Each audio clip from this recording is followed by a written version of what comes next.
صرف احرام سے باہر ہونے کے لیے جب جسے حج کی سعادت حاصل فرمائی، عمرہ شریف کی سعادت حاصل فرمائی، تو اس وقت احرام سے باہر ہونے کے لیے، احرام کی پابندیاں ختم ہونے کے لیے آپ نے سر اقدس کا حلق کروایا، یعنی بال مبارک اتروائے. اس کے علاوہ ہمیشہ زلفیں رکھی ہیں، ایسی سنت ہے. لیکن نہیں، ہم لوگ نہیں رکھتے، ہماری غالب اکثریت مذہبی لوگوں کی نہیں رکھتی.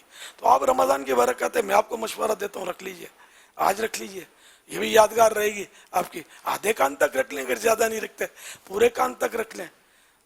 حد اس کی جو ہے لمٹ، وہ شولڈر کو ٹچ ہو جائے، کندھوں کو ٹچ ہو جائے، چھو جائے. اس سے نیچے رکھنا حرام ہے کہ پھر یہ عورتوں کی نقل ہو جائے گی، عورتوں جیسا ہو جائے گا. عورتوں کو کاٹ کر اوپر کرنا حرام ہے کہ یہ کندھوں سے اوپر کر لیں کہ یہ مردوں کی نقل ہو جائے گی. عورتیں جو آج کل بال کٹواتی ہیں، یہ توبہ کر لیں، اس سے ان کی بھی یادگار ہو جائے گی کہ میں نے رمضان میں توبہ کی تھی اور مجھے استقامت ملی ہے، اس کے بعد میں نے کبھی بھی کندھوں سے اوپر بال کاٹ کے کیا ہی نہیں ہے. اور توبہ بھی کر لیں اب تک کی. بے پردگی جو کرتی ہیں تو وہ بھی نیت کر لیں کہ آج سے پچھلے گناہوں کی توبہ، اب کبھی میں نے بے پردگی نہیں کرنی، چاہے کچھ بھی ہو جائے. جو شریعت کا حکم ہے اس کے مطابق میں پردہ کروں گی. یہ یادگار ہو جائے کہ 29 رمضان کو میں نے توبہ کی، الحمدللہ مجھے استقامت مل گئی، اور اس کے بعد سے نہ میرے بال کسی غیر مرد کی نظر پڑی ہے، نہ میرے بدن کے کسی حصے پر غیر مرد کی نظر پڑی ہے، نہ محرم کی. میں نے پردہ کر لیا ہے. سبحان اللہ، یہ کر لیں. تو یہ ہے موقع اچھا ہے. پھر مت بولنا کہ ہم کو پتہ نہیں تھا. میں آپ کو بتا دیتا ہوں، آج توبہ کر لیں، کل ہو سکتا ہے کہ کسی کا جنازہ اٹھ جائے یا رات کو ہی اٹھ جائے، کچھ پتہ نہیں ہے. موت آئے گی، یہ فائنل ہے. کب آئے گی یہ اللہ کو پتہ ہے، ہم کو نہیں پتہ. تو ہمیں اس لیے ہر وقت اس کے لیے ریڈی 1 2 3 الرٹ رہنا چاہیے مسلمان کو کہ کب بلاوا جائے. تو ہر گناہ سے توبہ ہمیں کرنی چاہیے، پکا عہد کرنا چاہیے گناہوں سے بچنے کا. اللہ استقامت دینے والا ہے، یہ وقت بعد میں نہیں ملے گا. صلو علی الحبیب صلی اللہ تعالی علی محمد. خوف خدا عشق مصطفیٰ، علم و عمل اصلاح معاشرہ، فقہ شریعت و طریقت کا ہے مجموعہ مدنی مذاکرہ.